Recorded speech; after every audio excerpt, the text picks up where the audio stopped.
right. I have nothing at the top. Happy 4th of July Eve. Hopefully you all have fun plans and we won't make it a marathon today, I promise. Good. Matt?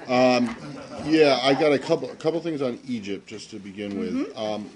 One, what's your understanding of the situation on the ground right now in Cairo and with the president and with the military?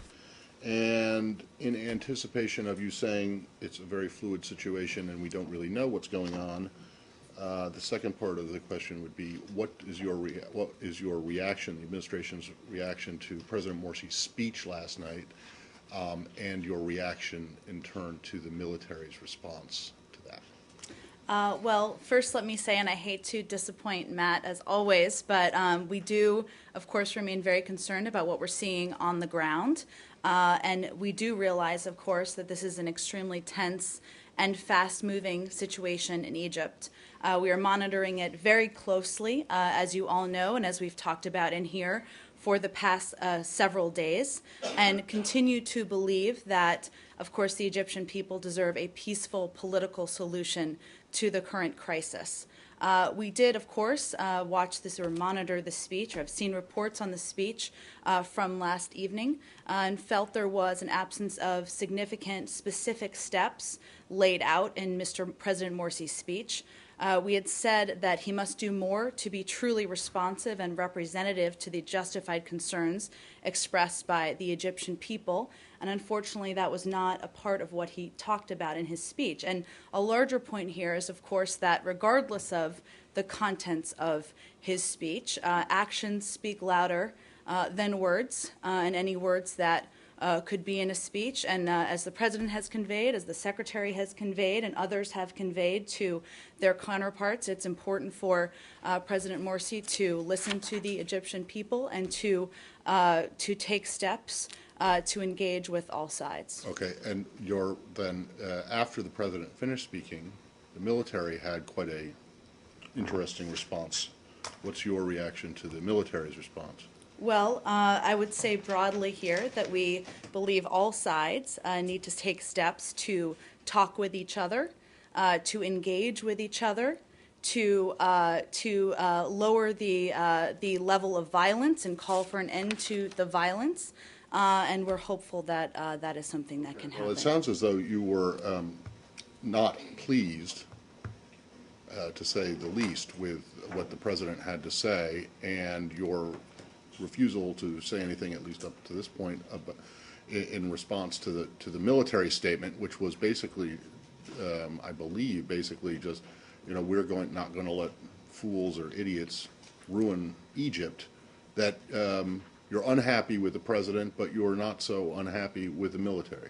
Well, I wouldn't characterize it in that way, Matt. We think that all sides need to engage with each other and need to listen to the voices of the Egyptian people and what they are calling for and peacefully protesting about. That's a message we've conveyed at all levels to all sides. Well, which side, the President's side or the military side, do you think is listening to the concerns of the Egyptian people? And I want to make sure I understand this. You felt that Morsi's speech, President Morsi's speech, was not responsive to either the Egyptian people's concerns or to President Obama's encouragement of him to take specific steps. That's correct. That is correct? Okay, so which side do you think is being more responsive to the Egyptian people's concerns and grievances? The President and the government, or the military? I appreciate the opportunity. I'm not going to rank the sides. We don't take sides, as you know. But again, the President is the one who gave the speech, and so he had an opportunity to lay out some specific steps, and he did not take the opportunity to do that. Right, but you don't have anything negative to say about the military response? Again, Matt, I think we've been very clear here that we would like all sides to engage with each other. We think that a peaceful political resolution of this is the preferred option and what's best for the Egyptian people. They just placed Morsi under house arrest. I don't know if you're aware. The military just placed President Morsi under house arrest. He's not allowed to make calls. He's not allowed to receive guests or whatever, or meet with anyone. Well, Saeed, I know, as I mentioned at the beginning, this is a very fluid situation. We don't have any independent confirmation of a variety of reports, including that one, so I don't have any comment specifically on it. So do you consider this to be a military coup? I know the president warned against a military coup. Do you consider Again, this to be a Said, military because coup? this is a very fluid situation, we're monitoring it closely, but I don't have any independent confirmation of many of these reports that have been out in the last hour or Well, I so. want to understand you correctly, and I mean in the diplomatic parlance, whenever the military takes the president, the democratically elected president, and places him under house arrest, is that considered a coup d'état? Again, I'm not going to speak to reports that we don't have confirmation of.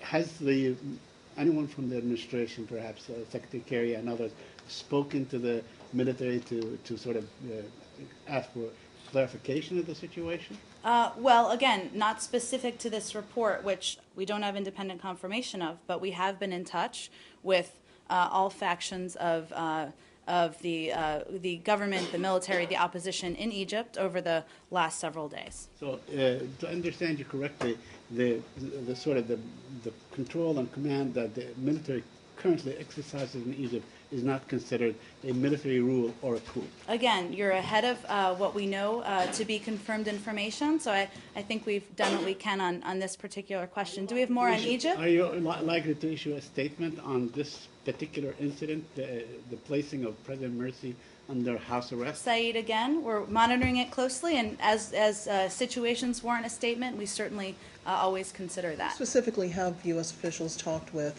beyond the Secretary of Defense, talking with General al-Sisi in the last 24 hours? Well, I read out yesterday a call that the Secretary did with the Foreign Minister yesterday, and you all are, of course, aware of the call the President did with President Morsi. Beyond that, of course, officials are in close contact on the ground, but I don't have any other specific calls to read out to you. Specifically, what Ambassador Patterson has been able to do, has she been able to carry out her duties given the millions of people who are now on the streets of Cairo?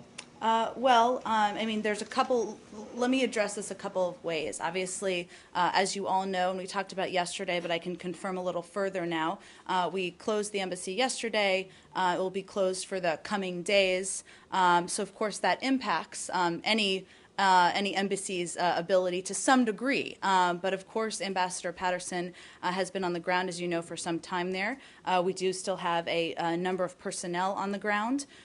We are, of course, continuing to review our security posture closely in light of the demonstrations and unrests. And as you know, here and anywhere else, we would take appropriate steps. Just a couple, and I think we've talked about these, but just so everybody's up to date. Clarify, the embassy was going to be closed tomorrow anyway. Correct, it was. And but it was Friday. closed today. That's And right. Saturday. That's right, it mean- is. But it's closed today. I know somebody asked about this yesterday. It's closed for the coming days. Beyond that, I don't have an update. It doesn't have anything to do with the situation that the embassy is going to be closed tomorrow or Friday or Saturday. But it was closed today. It's a holiday tomorrow. Yes, it is. And it's Friday and Saturday are the weekend. Is the weekend there? You're right. But it was closed today, and because of that, it will be closed for the You coming don't know days. if it's going to reopen on Sunday. I don't have any update on the reopening date With yet. whom has Ambassador Patterson talked or emailed in? I don't have any readouts for you specifically in her contacts, but she has been, as have our senior officials there, been in close contact as needed in this case. And let me just quickly go through to make sure everybody knows the steps we've taken at the embassy. Prior to the start of major demonstrations, the Undersecretary for Management approved authorized departure, allowing U.S. citizen employees and their family members to temporarily depart Egypt until the situation stabilizes. As you know, we also issued a travel warning on June 28th to inform U.S. citizens of our authorized departure status and to warn U.S. citizens traveling to or living in Egypt to defer non-essential travel to Egypt at this time due to the continuing possibility of political and social unrest. And as I mentioned, but given as a precautionary measure, given the size of anticipated and ongoing protests, we closed Embassy Cairo and Consulate General Alexandria for additional days, as we just discussed. Ambassador Patterson, among the anti-Morsi protesters, we've seen some signs and banners directly mentioning the ambassador. I know you guys have been careful to say you're not taking sides, but at least some of the protesters seem to perceive that the ambassador is on the president's side. And what do you make of that? And I mean, does that them directly criticizing the ambassador complicate the administration's efforts to, sort of be impartial and help them come to a peaceful resolution? Well, I spoke to this yesterday, and Patrick also spoke to this in the days before that. So let me just reiterate the points that we've made, which is that in the ambassador's complete comments, which I believe is what you're referring to, or what some of the opposition folks are referring to, she made clear that we fully support Egypt's democratic transition and that we want the Egyptian people to fulfill their vision for their country. We continue to support the right of all people to peacefully assemble and express themselves, and we have been clear in not taking sides in this case, and certainly supporting the efforts of the opposition, of others to peacefully protest. That's a position the ambassador shares, the president shares, the secretary shares, and we've been conveying that and communicating that as clearly as possible. Does the U.S. regret that it has not been able to work out up until now some sort of productive relationship with the Morsi government when it comes to the presence of NGOs? Because the larger question about why these protests are taking part is that the people who staged the first revolution didn't have enough outside support and political society building skills that the U.S. NGOs in particular had been able to provide. Do you regret that that sort of training hasn't been able to be carried out so that you wouldn't have this political crisis today? Well, there are a couple things raveled in there, and I don't want to attribute the cause or the motivation for individuals who are peacefully protesting in Egypt and why they did or what caused them to. We've been very clear over the past several months and before that about our desire to have NGOs present and NGOs have access in Egypt, and we were very strong in our response to the court case just a couple of weeks ago and the findings that happened there. So I don't want to tie them all together as you did, but we have long believed that NGOs have a appropriate and a productive place and role to play in Egypt, and have consistently felt that. But in terms of this specific, the specific events of the last couple of days, I don't want to attribute that to any particular finding or any particular group not having access. Are you going to take any steps to freeze military or economic aid to Egypt? Well, there's general, we talked about this a little bit yesterday, but let me just repeat so everybody has the accurate information. There's general legislation applicable to any country to which we provide assistance as a part of the appropriations bill that takes a close look at this. With respect to the ongoing situation in Egypt, it's premature to suggest that we have taken steps, we're thinking about taking steps. I'm not going to get ahead of course, events on the ground, but clearly assessments would be made based on the facts on the ground and choices made by all parties, if needed. Briefing, you probably pulled the relevant part of the legislation. Can you say what that says? I believe I provided that to a number of you yesterday after the briefing. I don't have it in front of me, but if anyone did not receive it, I'm happy to provide that again to all of you. Jen, yesterday, President Morsi stressed very emphatically several dozen times through his speech that he was the legitimate leader of Egypt. He was democratically elected. What is the U.S. position on that? Well, that he was democratically elected. We are not taking sides in this case, as you know, because we've talked about quite a bit. And we have been very clear. The president has been, the secretary has been. I think I was clear in my comments as well today that there's more that he needs to do. Democracy is not just about being elected through the ballot box. It's also about allowing the voices of the people in your country to be heard, taking steps to work with all sides, and those are steps that we have not yet seen. So does he have the right to stand behind that legitimacy if those steps are not taken? Well, again, I think we've called for those steps. We are hopeful he'll take those steps, and he was the democratically elected president, but we've clearly called for him to do more. Sorry, is there a reason that you're using the past tense? He was the democratically elected Well, president? he was elected. He was not elected. He's not going. He's was As far as you're elected a concerned, year he ago. still is the democratically Yes. elected president, yes? So if the steps are not met, does the military have the legitimacy to remove him? again, we're not taking sides in this. This is for the Egyptian people and all sides to work through together, and we're hopeful that they can come to a political resolution. You say that you've said over and over again that you're not taking sides.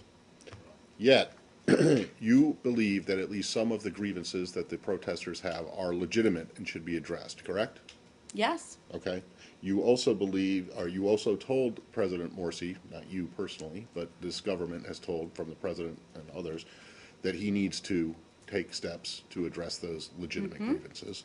And in his speech last night, you said that there was an absence of any significant specific steps, and that it was unfortunate that that was the case. So you're disappointed in that. Yes. You have not taken or condemned the military's ultimatum to the president, correct? Correct. So how are you able to say that you're not taking sides? Well, Seems pretty clear that you are President- on the side of the military and the protesters here, and not on the side of the president. it's never been, Matt, I know we talked about this yesterday, about any one individual. This is a case where all sides need to work together and work through the challenges, the issues they have with each other. It's not our job to, or our role, or the proper role of the United States to determine the next steps, and we're not going to do that.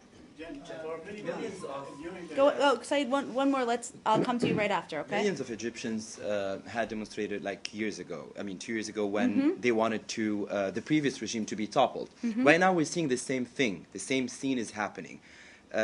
Would you think that there's some similarities between what Morsi is doing right now and the previous president Mubarak was doing, and what the Syrian president is doing, that disregarding what the people want? I'm not going to compare all different sides in different countries. We've consistently supported the rights of the Egyptian people to peacefully protest. We did 2 years ago. We certainly do now. We know that democracy takes time, and the processes takes time, and we have confidence in the Egyptian people and seeing that through. But beyond that, I'm not going to weigh in and compare the different sides. I'll leave that to all of you, and I'll read your piece. Repeatedly, and Situation looks like that there might be a civil war. So are you in touch with anybody that you can stop if there is a civil war? And also, what you think the UN is doing, or any involvement? You'd have to talk to the UN about that. And we, again, have been in touch with all sides here, but I think you're a little bit ahead of where the process is. Go ahead, Jill. Jen, I'm sorry, I have this at the very top, but No, go could you ahead. tell us what Secretary Kerry specifically is doing? Uh, Unless you've already answered that. Well, I did a little bit. I don't have any real new updates for you. He's, of course, monitoring this very closely. He was in touch with the foreign minister yesterday, as I mentioned. You all know about, of course, the president's call, and he receives regular updates from his team here as well. And then in terms of just the administration and how they're handling this, Mm-hmm. how frequently are they meeting? What level are these meetings taking place at? It's clear from the fact that the president and the secretary made calls that individuals at the highest levels are, of course, engaged and involved in monitoring this closely. Of course, there's ongoing coordination and calls and meetings between different factions of the government as is appropriate, but I'm not going to get into the specifics or the numbers of those. Factions of the government? Different components of the So, government. so you don't want to say who was over at the White House for the civets this morning? I'm not going to start confirming agendas or Did you ever answer attendees. who represented the State Department at yesterday's D.C. meeting? Matt, I rely on your excellent reporting and sourcing to find out attendees at meetings. The concerns. I mean, what are the concerns of the United States regarding what's happening? And if you can elaborate on that. Sure. Well, we're clearly concerned about the violence on the ground. We're concerned about the fact that this is an extremely tense and fast-moving situation. And we're concerned specifically about the violence against women and the incidents we've seen of that. That's something you saw in the readout of the president's call. He expressed directly. We also are concerned about the fact that all sides, including President Morsi, haven't taken steps to engage and work with each other, and we feel that's a really important step in this process. More quickly, a number of ministers have resigned already, and now, as they said that President is under house arrest. Do you think now this is the end of President Morsi's administration, and are you calling on him to, I mean, when you said take more steps, means are you calling on him to now let the people decide what they No, want? we are calling on him to take more steps. 2 years ago, you said you don't want to compare, but 2 years ago, there were emphatic and repeated warning issued from this podium and many other podiums in this town to the Egyptian military not to intervene, not to overtake power in Egypt, but it seemed to be, lacking this time around. Why is that?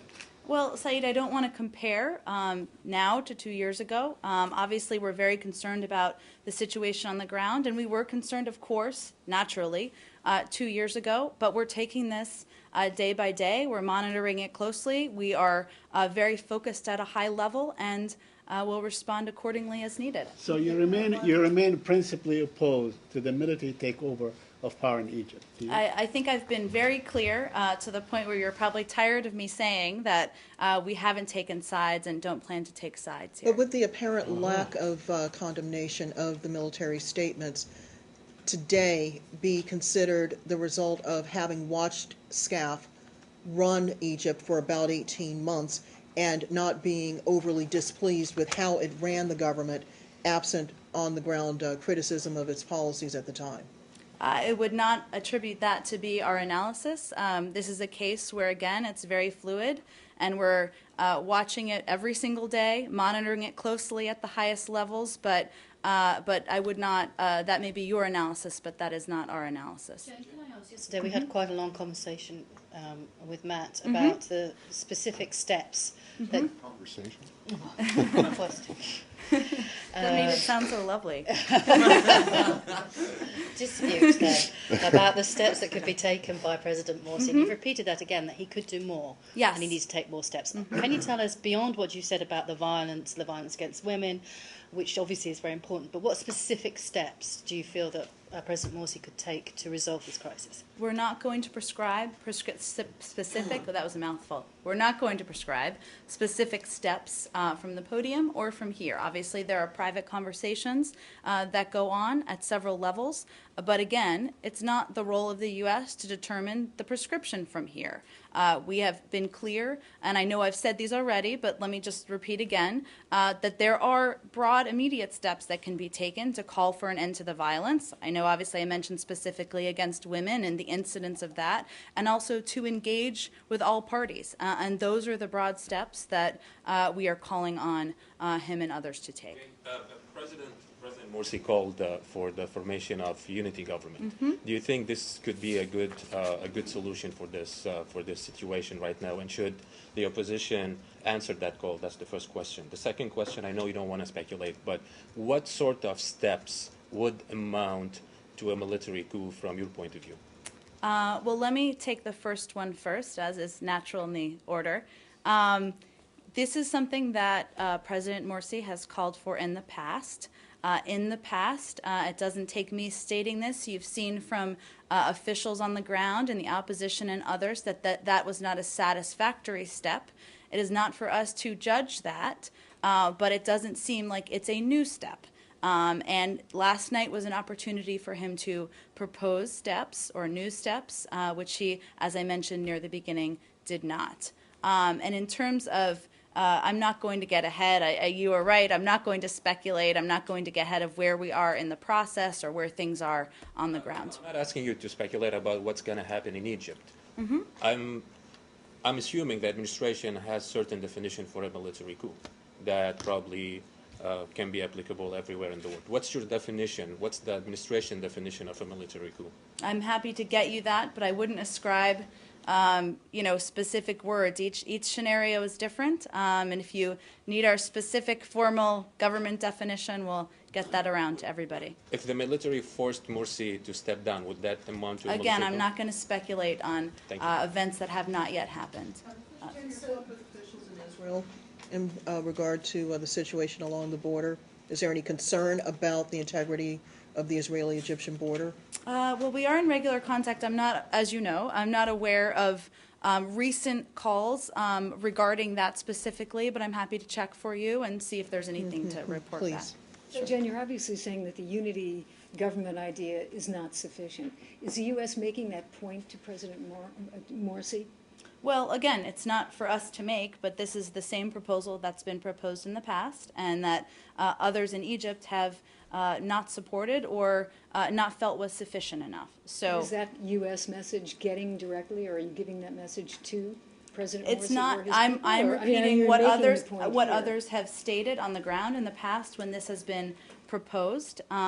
So it seems, you know, what a challenging path to lead to this proposal that's been proposed in the past and rejected to being a proposal that's accepted on the ground. But I leave that, we leave that for those on the ground to determine and speak to, as I'm sure they will.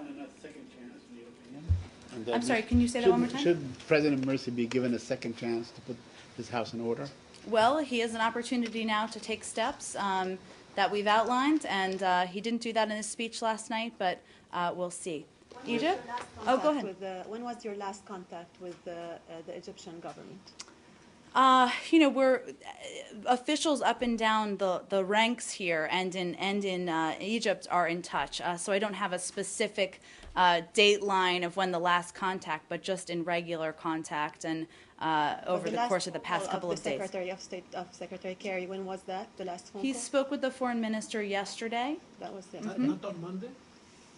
I believe it was yesterday. And do you know if the foreign minister resigned or is he still in his position? Not that I have any independent confirmation of. I know there's a variety of conflicting reports out there. And Go one more ahead. question. Oh, go ahead. So, go ahead. Did you mean to say that Ambassador Patterson cannot confirm if Morsi is under house arrest? Well, we don't have any. I didn't have any independent confirmation of that. I know that it's been stated, it's been refuted in the press, so it's not something for us to confirm or not from here. What, do you have one more on Egypt? Okay, please. go ahead. You mentioned more than one time that President Morsi can do more, and definitely he is thinking that he's doing enough. From your perspective, what's missing? I mean, I'm no. You said we don't want to give a prescription. You don't want. It's a fluid situation, but what is he can do more? Well, I think I've said this a couple of times, but what he can do is clearly call for an end to the violence, specifically violence against women, and we've seen several incidents of that. And you know there have been reports of deaths in Egypt as well. And he can take steps to engage with the opposition and the military and work through this in a political fashion. Yes, another question related to I'll go to you Egypt right again. You mentioned an answer to answering a question by one of my colleagues about the concerns over there. Definitely there are political concerns, which is the concern of Egyptian people, and there are security concern, which is it's an issue for the Egyptians and others. Do you think which is the stability is related to political stability or security issue? I'm not going to rank one better than the other. Of course, we're focused on stability. We're focused on security. You know, those are both issues. We're focused on freedom of speech and human rights, and all of these issues are issues that we're focused on when it pertains to Egypt. But I'm not going to rank one over the other.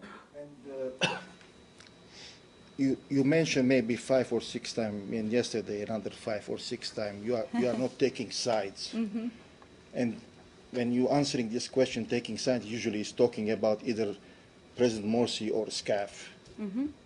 But the main issue is the Egyptian people. I mean, Egyptian people are the ground, and majority of them, they are considering it's who the American government is supporting, or Morsi or SCAF.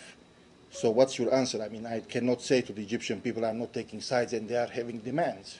Well, I think I said this yesterday, and that, you know, we're on the side of the Egyptian people. We want their voices to be heard. We want all sides to engage with each other and work through a political solution, but it's not the place of the U.S., the United States, to take a role or take a side between those particular sides. Another point. Oh, Excuse sorry, me, one more, and then excuse I'll, me. sorry, go to you. One of the languages on the lingos used in this building and other parts of this city, it's green light, or let's say red line. Mm-hmm. What is green line to say, okay, that what was done is enough by Morsi as a green light, or what is the red line that we say, okay, U.S. has to do something or talk about it publicly and in details? Well, I'm not going to set red lines. I've been in this town long enough to know not to do that. But in terms of steps that can be taken, in terms of steps that can be taken, I've outlined those. Those are steps that can be taken by President Morsi. All sides can decide to engage with one another, to call for an end to the violence, and I would say those are the first green light steps. I don't know if I'm following the same analogy as you, but I'm trying. Did the, He was being very patient. This question, because you keep talking about the Egyptian people. I'm sorry about that. Mm-hmm. You keep talking about the Egyptian people. Mm-hmm. Do you think that the elected president Morsi has any popular support in Egypt, and does he represent part of the Egyptian people? Because it seems there's like division within society. So when you when you say repeating Egyptian people, what about that part of the Egyptian people that supports President Morsi? Well, again, I'm not going to make an evaluation on their behalf. That's why we've been so supportive of their ability to speak freely and protest freely and express their views on a range of these issues. We know, and I said this before, but it's worth restating in this case, that democracy takes time, and there's a transition that Egypt is going through. Obviously, they participated in a democratic process, and right now we're just hopeful their voices can be heard through all of the sides. Well, the contrast, though, I mean, you believe that some of the people, the opposition, have legitimate grievances, and you think that those should be addressed. And you do not believe that Morsi and his supporters who have offered these kind of half measures or unsatisfactory measures, you don't support them. You don't think that they're taking the right steps. So this that's idea a little more that, black and white, Matt, than I have been here. But. Well, it may be, but that's the case. And your words, and your comments, and your response to the two statements from last night are pretty clear that the United States stands with the protesters who are opposing Morsi and wanting their grievances to be addressed, because you said over and over again that you believe that at least some of those grievances are legitimate. And at the same time, you said that the president's response, his address to the nation, wasn't satisfactory. I have said those things, Okay. but I was not okay. So do taking you know the what a side of one syllogism side is? over the other. You can still ask one side to take more steps, and you can encourage one side to be able to be heard. That doesn't mean that you're taking one side over the other. Go ahead. Thanks, Jen. Did the US have any role in encouraging Western European countries to block the flight of the Bolivian president yesterday? Was there any communication between the US and those countries in the affair? Well, as you know, because we've talked about it quite a bit in here, the U.S. has been in touch, the United States, I should say, officials have been in touch with a broad range of countries over the course of the last 10 days. And we haven't, I haven't listed those countries. I'm certainly not going to do that today. Our position on Mr. Snowden has also been crystal clear in terms of what we want to happen. And that message has been communicated both publicly and privately in a range of these conversations we've had with countries. And let me just repeat, he's been accused of leaking classified information. He's been charged with 3 felony counts and should be returned to the United States. I don't know that any country doesn't think that that is what the United States would like to happen. But decisions made, over the course of the last week or so, whether they're public comments about whether or not they'll accept asylum as asylum request, or whether it's closing airspace, are decisions made by individual countries. And I would point you to them to to describe why they made decisions, if they made decisions, and I know there have already been a range of public comments out there. There's been a great deal of criticism, though, from Latin American leaders about the decision, not least because Snowden doesn't appear to have been on board. You don't sound like you're denying that there were conversations about this. I mean, the number of Latin American leaders today have specifically criticised the US for intervening in a diplomatic flight. Am I right in understanding that you're not denying there were conversations about that? I'm not going to get into diplomatic conversations that happened over the past 10 days and which countries they were with, but I would point you to the countries that you're referring to and ask you to ask them about decisions that were made. But Jen, were you in communication? Were you in communication with those countries, or alerted to the fact that they would be either, well, not allowing a certain plane to land, the president's plane? We have been in contact with a range of countries across the world who had any chance of having Mr. Snowden land or even transit through their countries, but I'm not going to outline when those were or what those countries have been. Why isn't it unseemly for any country to essentially deny a head of state safe passage through its airspace? Why, regardless of whether Snowden was on that plane, why isn't that in of itself patently offensive? Well, I would point you to those specific countries to answer that question. But if a similar situation were to happen involving Air Force One, it would be an international incident. I'm not getting into a hypothetical. That's not something that is currently happening, that we're currently discussing. Well, the approach to this question may be better this way. I still don't think you're going to answer it, but I think it's going to put you on the spot more than that question was, because it's not a hypothetical. Does the United States, or would the United States, condone breaches and protocols, diplomatic protocols of the Vienna Conventions? Well, Matt, this wasn't a case where this was our airspace or this was... Oh, I understand that, but when the British embassy is attacked someplace, you come out and say this is horrible, this is bad. When any number of infringements of diplomatic immunities and other protocols specified in the Vienna Conventions, when those happen, this government has in the past condemned them. But so Matt, in some of these cases, the countries have said they didn't shut down the airspace. Well, I mean, I'm not even getting into it's not clear to me that shutting down airspace or not allowing transit is a violation of the Vienna Convention. But I'm just wondering, I don't know that. But I just want to know, in a general sense, would the United States condone breaches of the international diplomatic protocols? Why don't you delve into where you're getting at here, Matt? What are you trying to get at? I'm trying to get an answer to Roz's question. Okay, the hypothetical about Air Force One being denied. No. Because this is not a hypothetical. If you can stand up and say that the government is willing to say that it would condemn any violations of diplomatic immunities or the protocols in the Vienna Conventions, then Matt, I'm not going to get into a broad hypothetical with you. It's not a hypothetical. It's not a hypothetical. The president of Ecuador had to spend had to spend overnight in Vienna. And Roz, I would point you to those fine, specific countries, but, and I know that some of them have made public comments about the facts on the ground here, so I would point you to that and encourage you to look at those comments. Just one more.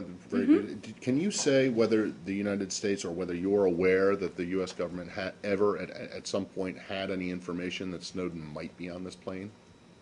I'm not aware of, but not something I would get into even if I did know. Jen, the Bolivian radio has actually taken this story somewhat further, and they're saying, there's reports on the radio that they're saying that the United States has asked for the extradition of Snowden from Bolivia.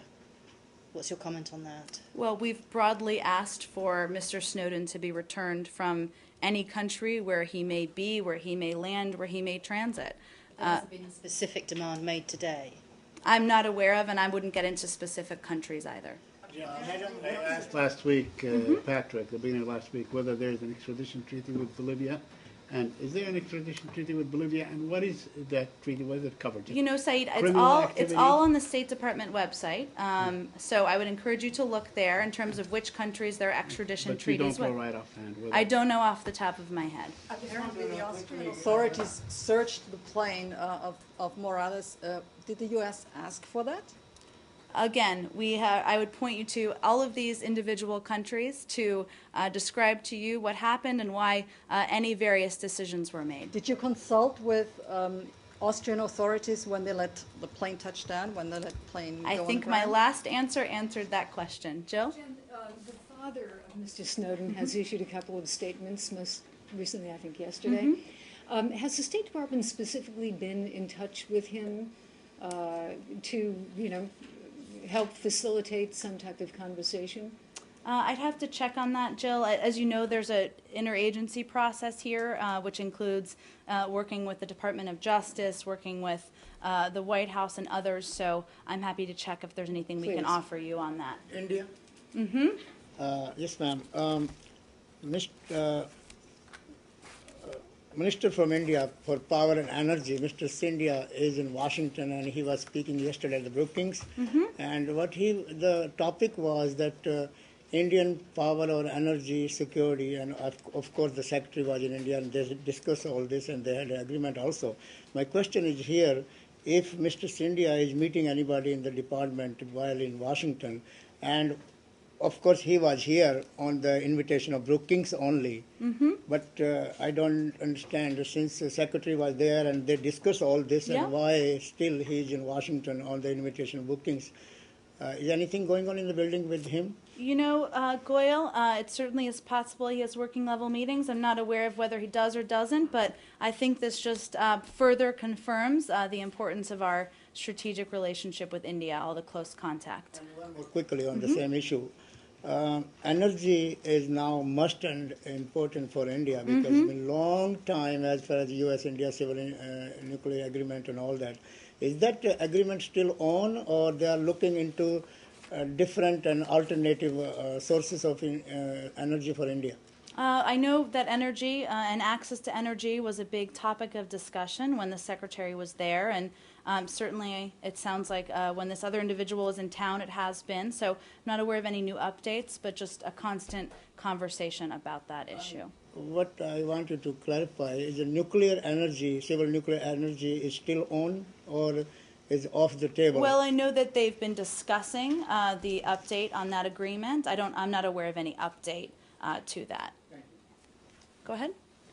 On the same subject, staying in South Asia. Okay. A new Congressional Research Service report says that there is a decline in U.S. request for assistance for Pakistan in the next fiscal year. What does it mean for the relationship between the two countries? I haven't seen that report, and unfortunately, I don't have the list of how extensive our aid to Pakistan has been. As you know, it has been very extensive over the course of the last several years. And the secretary, when he was in the Senate, was a very big advocate of aid to Pakistan. But I'd have to take a closer look at the report and see what the specifics are. Obviously, in the budget, as the budget's rolled out by the White House and Congress and worked through, and the Secretary testified, as you know, on it, I would expect those details on funding would be the most accurate. Does it? There were also some spin on that report saying that it does indicate the U.S. desire to lower its relationship with Pakistan. Is there any move to do that? Absolutely not. The Secretary is looking forward to visiting Pakistan. He would like to be able to spend some time on the ground. He recognizes the important relationship we have with Pakistan. As you know, he also spoke with has spoken with the Prime Minister several times, actually, since he was elected, and I think that further confirms the importance of the relationship. Did you say that a reduction in aid to Pakistan doesn't mean that you're reducing aid to Pakistan? He asked me about what it says about our relationship and if we are trying to reduce our relationship or decline our relationship. So you don't have any travel plans you can announce of Pakistan? I don't, not today. Just that we're eager to go. Staying on Pakistan, sure. Has this building heard from Prime Minister Sharif's government about an apparent drone strike that took out an extremist overnight? We have an ongoing dialogue, of course, with the government of Pakistan. I don't have any specific calls or readouts of that sort to tell you about. Afghan army chief today said that Pakistan has a control of the Taliban, and if Pakistan wants, they can close the war within a week. Do you agree with the assessment of the Afghan army chief, which he gave today? And there has been a strong reaction from the Pakistanis also on this. Lalit, I'd have to take a closer look at that and figure out and talk with our team about where we are. Let's do two more. Okay. Well, you've had a lot, Goyle, so let's go right to the back right there. Go ahead. Can I ask you on Korea? Sure. Do you think the New York Channel between the United States and North Korea remains open? I'm asking you this question because Clifford Hart quit his work on the New York Channel, but there is no news on his successor.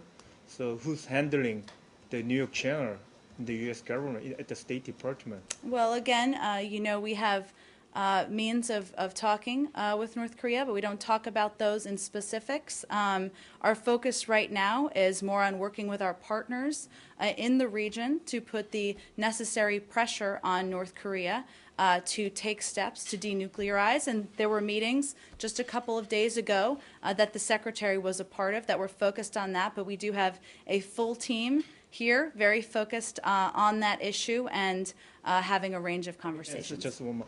So would you say the New York Channel is still open? I just don't have anything for you on that. Facebook spending, the IG report that came out, I guess, last month of states spending some $600,000 on getting likes and other kinds of optimization. Is that appropriate in this time of budget austerity, sequestration? Well, let me just give you a few facts about this. This was spending over the course of 2 years, outreach to a broad range of international people living overseas, so living internationally, I guess I should say. We take the valuable feedback of the OIG seriously, and we're committed to addressing the recommendations and the concerns outlined in this assessment. I can give you a couple of updates on this. One is that spending on online advertising has significantly decreased. It's now at $2,500 a month, and that is still and allows us to reach out and communicate with a wide range of individuals living overseas. And on June 27th, so just last week, IIP also submitted to OIG its strategy for implementing the report's recommendations and also provided an update on those that have already been met. And IIP will implement the majority of OIG's recommendations on or before the start of fiscal year 2014. So if I'm correct, if my pathetic math is correct, you were spending $315,000 a year on this, and now you're spending $36,000 a year. Let's see, Matt. I think that I can do the 2,500 times 12 math a little easier. Right. But it was 630 that was mentioned in IG, and you said that was over 2 years. So 630 divided by 2 is 315. I think correct? that's a clear indication. We've taken the recommendations seriously and put changes in place. So that reduction in spending on this specific thing indicates that you agree with the IG and with some of the people who thought it was exorbitant. Well, it was a wide-ranging report with some positives in it, may I note. But yes, clearly we have reduced the spending, and we have also taken steps to implement the other recommendations in the report, and that will be happening soon.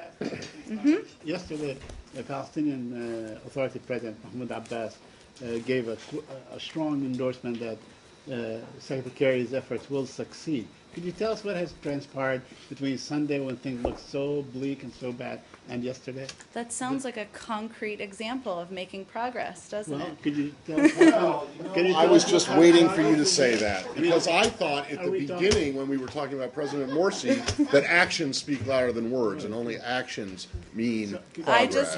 I had to get a little plug in there. Look, I think this was. I would refer you to, of course, his office, but It is reflective of what the Secretary also said, that they had productive meetings, that they felt good about the conversations. There's more work that needs to be done, but I think his words speak for themselves. Are we likely to see the Secretary go back to the region anytime soon? We'll see. I don't have anything new to announce, but we'll see. Jen, can I just ask if you managed to get an answer to my question on Iraq I did. yesterday? I did. Thanks for bringing that up. We've, of course, seen the press reporting, and we will be engaging with officials there to discuss the implications of this decision. The United States supports regular, free, and democratic elections as fundamental to ensuring the will of the people, and we are looking forward to seeing successful parliamentary and provincial elections in September in the Kurdish region. And we are confident that the new Kurdish Regional Parliament will take up issues of concern to the Kurdish people, such as finalizing a regional constitution and presidential elections. So you're comfortable with the fact that the decision on whether to hold presidential elections will be postponed until the new Kurdish Parliament meets post the elections in September? Well, I think we're hopeful that this will all happen soon and that they will undertake to put in place elections soon. And in general, a 2-year delay on holding presidential elections, how would you characterize that? I don't want to characterize it other than to say that we're hopeful that they'll have these elections soon. Okay, thank you. Thanks, everyone.